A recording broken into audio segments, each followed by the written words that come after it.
Good morning, student. Welcome to our next chapter of civics, that is power sharing.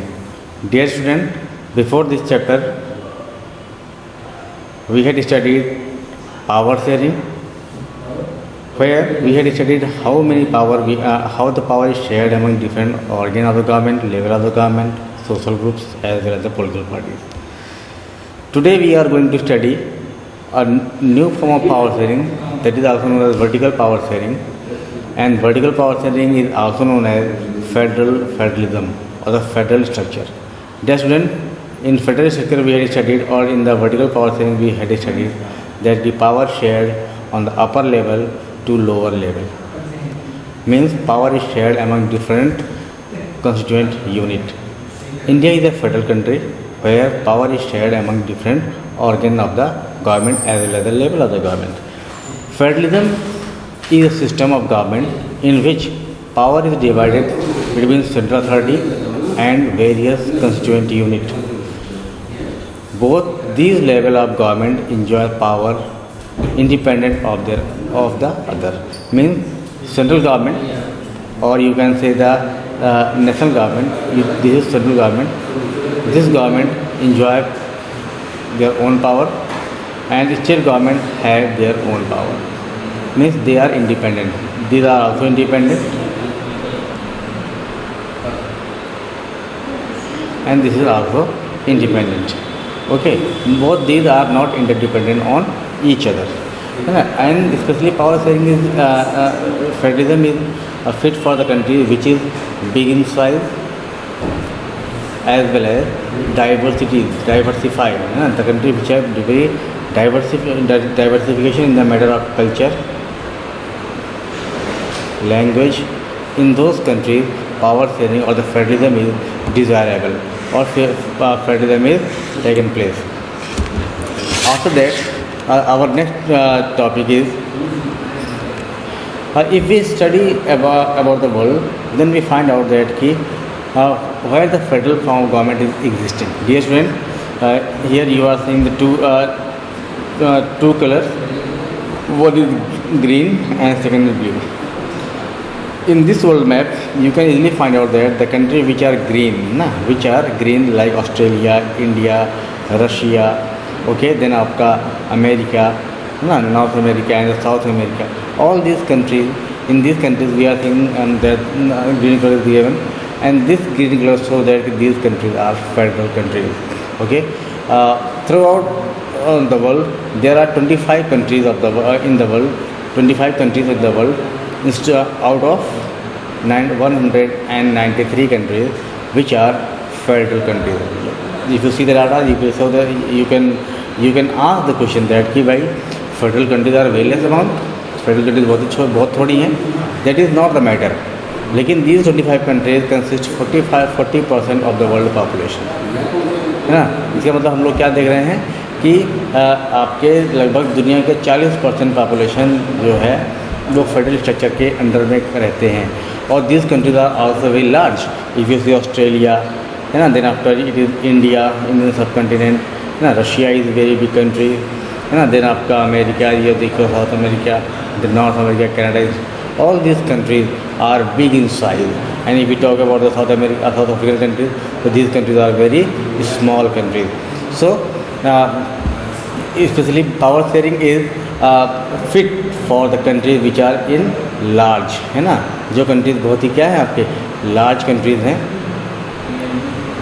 उन countries को monitor करने के लिए we have federal structure.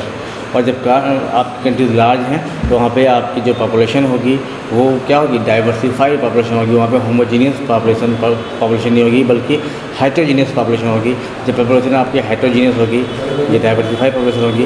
ऐसे हालात में हम जो है फेडरल स्ट्रक्चर को प्रीफर करते हैं, क्योंकि यहाँ पे पावर जो है आपका सभी सोशल ग्रुप में, लैंग्वेस्टिक ग्रुप में, इसके बाद level of the government as well as the organ of the government में शेयर की जाती है, so that the country will work in a very proper way. Next, before going to study about the federal structure, बेटा we have to know federal structure जो है आपका unitary form of government से बहुत ही अलग है. तो this question always come in the 5 marks. बेटा कि आपको जानना पड़ेगा कि इन द चैप्टर फेडरलिज्म जो आप पढ़ रहे हो, this chapter consist of 5 marks, ठीक है। And this if it is consist of 5 mark, तो ये आपका 3+1+1 के हिसाब से आता है। 3 नंबर बिग क्वेश्चन हो सकता है, 1 नंबर के छोटे क्वेश्चन हो सकते हैं, या कभी कभी आपके 5 नंबर के बड़े क्वेश्चन आते हैं। एंड इन दिस जो बड़े क्वेश्चन 5 नंबर के आते हैं, इसमें आपका ये जो federal and the unitary form of government, इसमें रिवीजन आपका डिफ्रेंशिएट करने के लिए अक्सर पूछा जाता है। तो हियर इट इज़ गिवन कि आपका federal form of government as well as the unitary form of government में डिफरेंस क्या होता है। तो सबसे पहले हम नेचर देखते हैं। नेचर अगर हम बात करते हैं तो फेडरल फॉर्म गवर्नमेंट है 2 और मोर लेवल ऑफ गवर्नमेंट। सबसे पहले हमने देखा 2 और मोर लेवल गवर्नमेंट। गवर्नमेंट केवल एक लेवल पे नहीं रहती है, बल्कि स्टेट गवर्नमेंट और द सेंट्रल गवर्नमेंट के अंदर में रहती है। लेकिन अगर हम बात करते हैं यूनिटरी गवर्नमेंट में ना, यूनिटरी गवर्नमेंट में, तो यहाँ पे हम देखते हैं कि पावर केवल एक अथॉरिटी के पास ही रहती है, और जो आपके सब यूनिट्स होते हैं वो उसी के अंडर में रहते हैं। ओके, तो means in the unity for government there is only 1 level of government. Okay, दूसरा आपका दिया गया फंक्शन क्या होता है। तो अगर हम फंक्शन के बारे में बात करते हैं, तो in a system of federalism power is in this system state has their own power. State government के पास क्या होती है, state government have their own power, they are not depend on the central government. Central government have their own power. And देखिए central government जो है वो आपका स्टेट गवर्नमेंट को ऑर्डर नहीं दे सकती है। सेंट्रल गवर्नमेंट स्टेट गवर्नमेंट को ऑर्डर नहीं दे सकती है, मतलब कि state government are free to do. But when we talk about the unitary government, तो आपका स्टेट गवर्नमेंट जो है वो उनके पास अपनी कोई पावर नहीं होती है, और ये सेंट्रल गवर्नमेंट जो होते हैं they can pass order to the state government. Means state governments are under the of the central government, UNDER, under the आपका किसके, सेंट्रल गवर्नमेंट के अंडर में होते हैं unitary government. But in the federal government, central government as well as the state government they are आपका independent. Okay, next हम लोग अगर देखते हैं स्कोप देखते हैं बेटा, और स्कोप और सिग्निफिकेंस देखते हैं। तो फेडरल फॉर्म ऑफ गवर्नमेंट में सिटीजन के पास ड्यूअल सिटीजनशिप होती है। ड्यूअल सिटीजन का मतलब क्या हुआ, once he is the citizen of center and other way he is also the citizen of state. ठीक है, एक आदमी जो है 2 जगह का सिटीजन होता है, सेंट्रल एंड स्टेट का सिटीजन होता है। Mean I am on me the laws of state government and the laws of central government are always been on us. But in unity government, there is only a single citizenship. There is no any other state citizen have a single आपका citizenship. Belgium हमने पढ़ा भी था इसके पहले।